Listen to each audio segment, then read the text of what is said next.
प्यारे बच्चों, नमस्कार।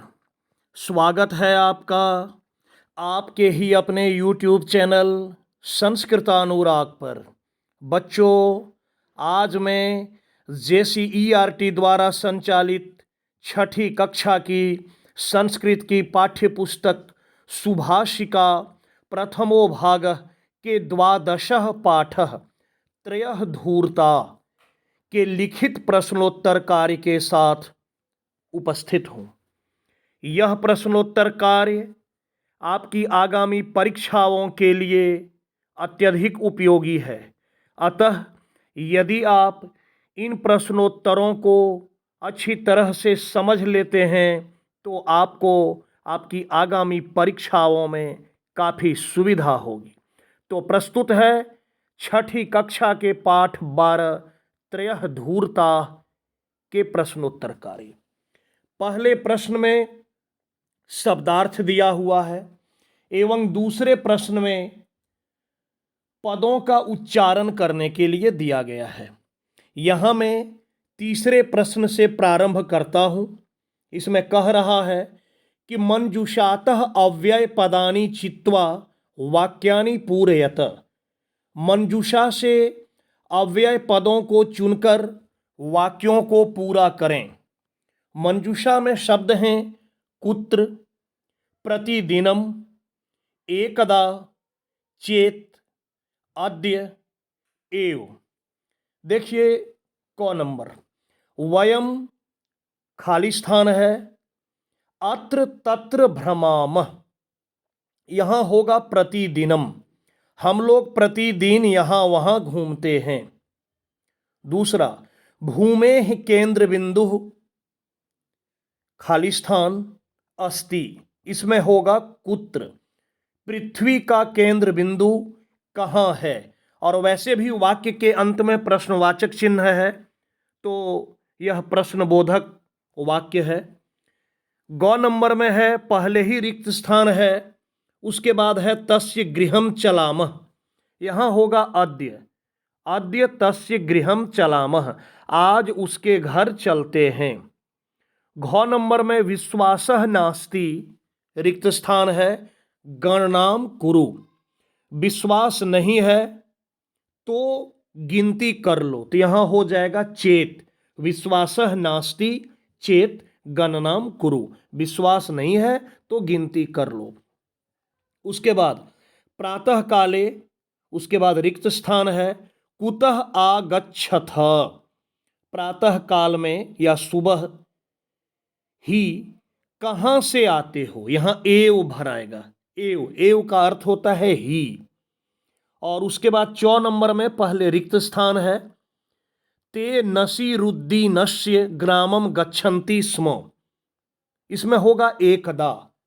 एकदा का अर्थ होता है एक दिन। एक दिन वे लोग नसीरुद्दीन के गांव जा रहे थे या जाते थे। चौथा प्रश्न, अधोलिखितानाम प्रश्नानाम उत्तराणि लिखत।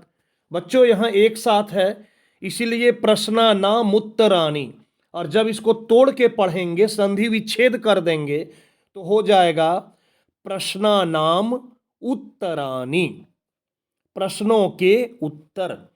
नीचे लिखे गए प्रश्नों के उत्तर लिखें। पहला प्रश्न, त्रयः धूर्ताः कुत्र निवसन्ति स्म, 3 धूर्त कहाँ रहते थे? इसका उत्तर होगा त्रयः धूर्ताः एकस्मिन् ग्रामे निवसन्ति स्म, 3 धूर्त एक गांव में रहते थे। दूसरा प्रश्न, ग्रामे के भ्रमन्ति स्म, गांव में कौन घूम रहे थे या कौन घूमते थे? इसका उत्तर होगा ग्रामे त्रयः धूर्ताः भ्रमन्ति स्म, गांव में 3 धूर्त घूमते थे।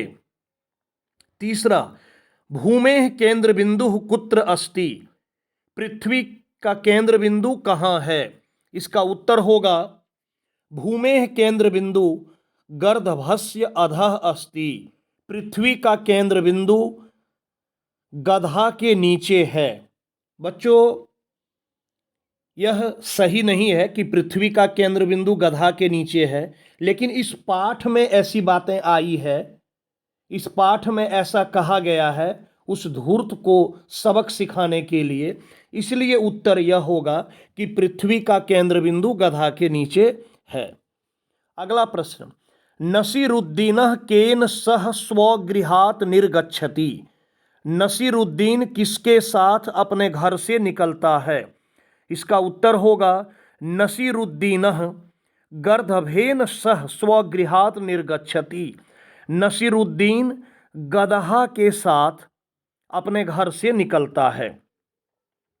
अगला प्रश्न, कति धूर्ताः सन्ति। कितने धूर्त हैं?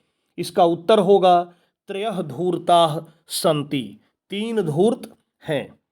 अगला प्रश्न, 5वां प्रश्न, इसमें कह रहा है रेखांकितानि पदानि आधृत्य प्रश्न निर्माणम कुरुत।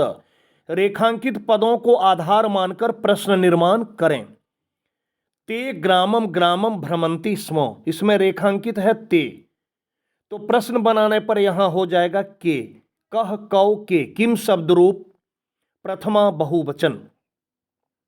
के ग्रामम ग्रामम भ्रमंति स्म। उसके बाद है अद्य तस्य गृहम चलामः।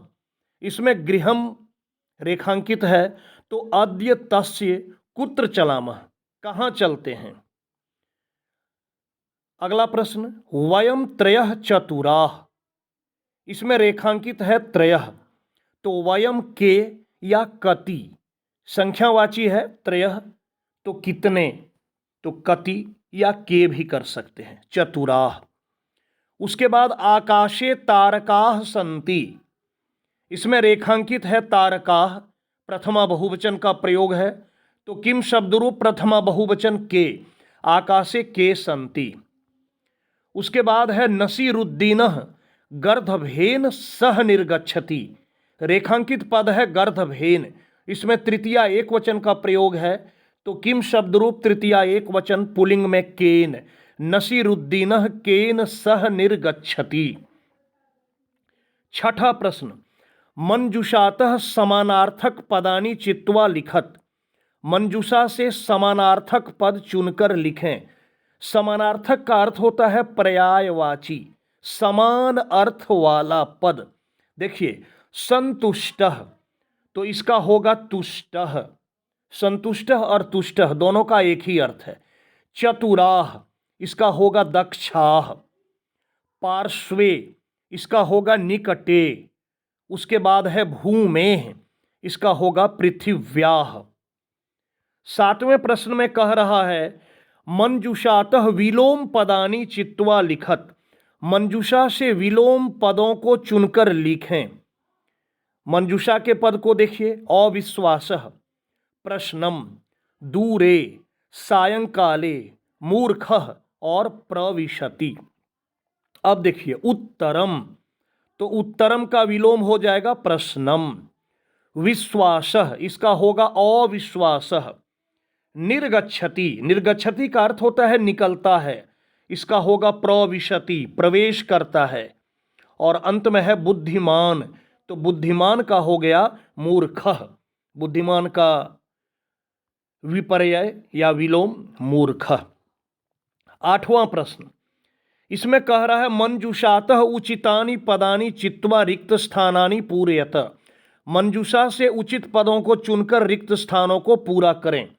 मंजूषा के शब्दों को देखिए, जलाय, शिलाखंडान, काकः, स्वल्पम, घटम, कष्टेन। जलाय मतलब जल के लिए, पानी के लिए। शिलाखंडान पत्थर के टुकड़ों को। काकः मतलब कौवा। स्वल्पम मतलब कम या थोड़ा। घटम मतलब घड़ा। और कष्टेन कष्ट से। देखिए एक छोटी सी कहानी को बना दिया है। एकः काकः अस्ति, एक कौवा है।